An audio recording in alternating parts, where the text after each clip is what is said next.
Welcome to the Laser Therapy Institute weekly podcast, the world's first podcast about medical laser therapy for healthcare providers. Each week, we discuss the latest research, interviews with experts, and how laser therapy can enhance your practice.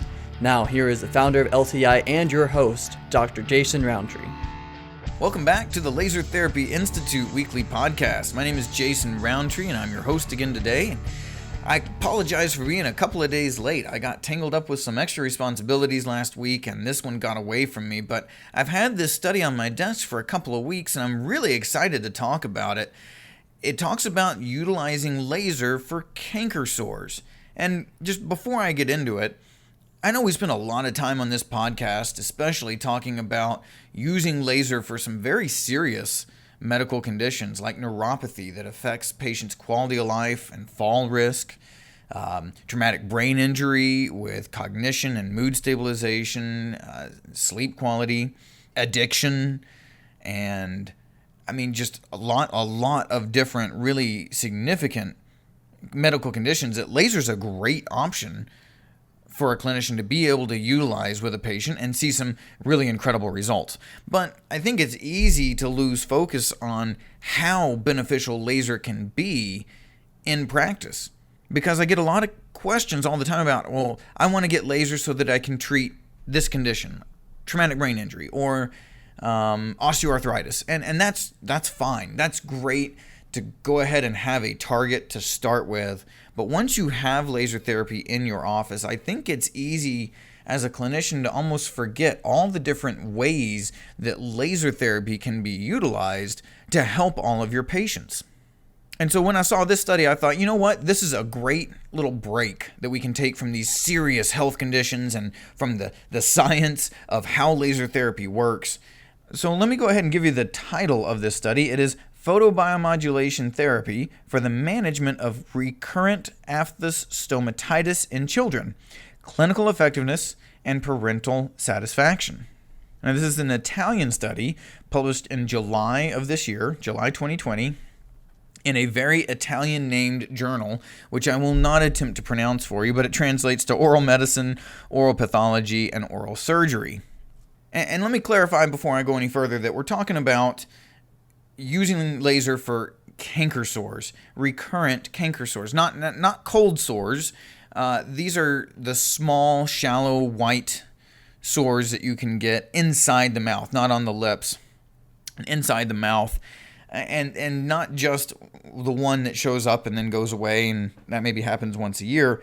No, we're actually talking about these recurrent, multiple sores that in children can actually affect nutrition because it's painful to eat. It becomes painful to talk. So it can affect mood, nutrition, dietary factors. And these are self-limiting. They do get better on their own, but it's a little bit stressful on the parents. It's not fun for the kids. And especially the third or fourth time an episode hits, it's kind of tiring.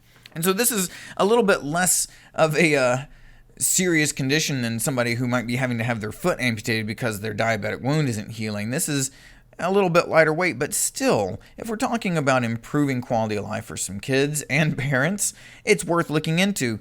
I think once we get done going through this, you'll have a little bit of a renewed interest in using your laser to help even minor conditions like this in practice. So before I go any further, there are some options out there right now for these kind of self-limiting small ulcers, which includes things like topical anesthetics and mouthwashes, all the way up to immunomodulating drugs. There's some herbal remedies out there too. But when it starts interfering with eating, swallowing, and speaking, that just makes things a little bit more miserable. And children in particular are more prone to superinfections and hypersalivation. And if you've got a kid that's in school and they're dealing with this plus stress, and they're dealing with these sores plus the daily stress, and they're not feeling like eating, they're going to have a hard time concentrating, maybe be a little bit more anxious even in school, then it's worth going ahead and finding a good way to try and reduce the pain and shorten up this disease process. There's a lot of factors that can kick these off too. It can be immune system dysfunction, there's genetics, food allergens and food sensitivities, nutritional deficiencies can do it, hormonal shifts also, and then just straight up stress. And our kids these days have a lot of stress. Kids right now are going through so much. School isn't even a stable factor for them really anymore, with schools that are shut down, schools that have gone to partially online or all online. Maybe they've been quarantined a couple of times already. I mean, this is a stressful time for kids just as it is for parents. And that can even produce more of these attacks of these small ulcerations in the mouth. It just adds to the burden that these kids have to go through. So the Italian researchers that wrote this paper said, okay, looking at some of the past research, we've seen some research on this particular problem with different colors of laser, including blue light at 450 nanometers, visible red at 645 nanometers, but also infrared at 808 and 2940. Now, the biggest response in this previous study was seen to this visible red light at 645 nanometers. And so these researchers said, all right, let's take this visible red laser and see if we can't help with not only pain relief, but also the size of these ulcerations. And then also, is it a tolerable procedure for the parents and the patients, the kids? So the researchers applied this visible red laser for 3 days in a row and assessed pain on day 4 and then a week and then a week and a half later using a 645 nanometer visible red laser at 100 milliwatts with a 1 centimeter square spot size, spent 30 seconds per spot with an energy density of 10 joules per centimeter squared, and it was continuous. It was not pulsed. Concurrently, they did a sham that was the same setup, just with the laser deactivated, so it would make the same sounds and everything. Pretty solid sham setup, so that they would be able to compare active treatment versus a placebo type effect of having this sham treatment done at the same time.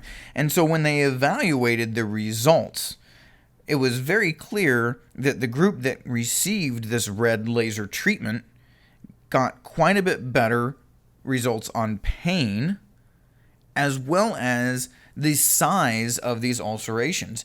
They shrank up much more quickly in the group that had laser versus the group that had the sham treatment or the fake treatment.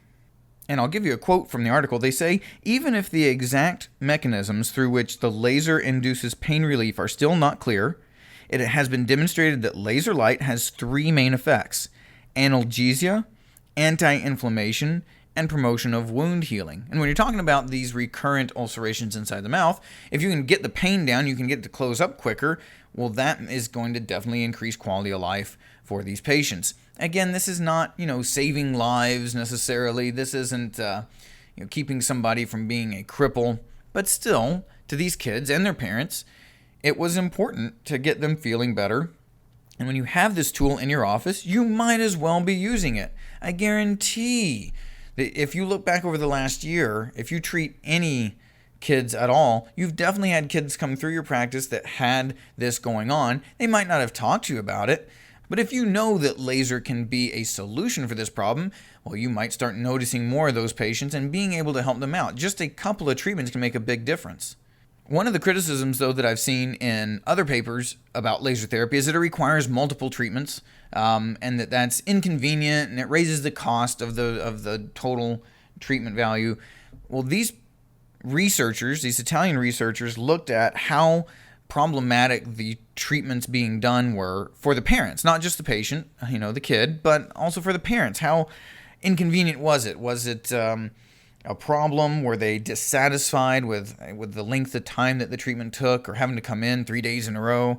And turns out they were very satisfied and really had no problems with coming in for those treatments, whether it was a sham treatment or a actual laser treatment. And again, this is just 3 treatments, 3 days in a row, that they saw very good results. And I mean, we're talking about very brief treatments. It does not take long to get those 3 to 4, 5, 6 different lesions inside the mouth with just 30 seconds apiece with red laser. So while laser is this great tool and it has so many different uses in practice, I would encourage you, even on what we would maybe consider more minor problems, remember, you've got a great tool in laser and you can use it to help people be better. We had a patient just the other day who just happened to mention it kind of offhand. Oh, I've got these little canker sores coming up. This happens once every now and then that I get these sores, and I just know the next week is just going to be terrible. And we said, well, hold up. Why don't you let us go ahead and do some laser treatment on there and see if we can help with the pain? And it was, she said, amazing. The pain went down almost immediately. 2 days later, she had no ulcers in the mouth, and she was so happy. And she wasn't even here for that. She was here to have us work on her neck pain and her arthritic changes going on in the neck. But being able to include that treatment really helped her. She was much more comfortable being on the phone the next day at work. It was easier for her to eat and to converse, and she was just really impressed and blown away at how quickly the laser addressed the pain. So I would encourage you, get a little bit creative with your laser treatment. Remember that it's a great tool and you can use it for many different things in practice. If you have questions about how to make sure you can do that well, what else you can use laser for, if you want protocols for these type of situations and conditions, please let me know. You can email us info@lasertherapyinstitute.org or hop over to the website. You can learn even more there, lasertherapyinstitute.org. And I'll look forward to talking to you next week. Subscribe now to keep learning about the growing field of laser therapy. Check out our patient-focused podcast, Healing at the Speed of Light, a great resource for your patients. For massive practice growth and improved patient outcomes, become a certified Laser Therapy Institute clinic. Learn how at lasertherapyinstitute.org.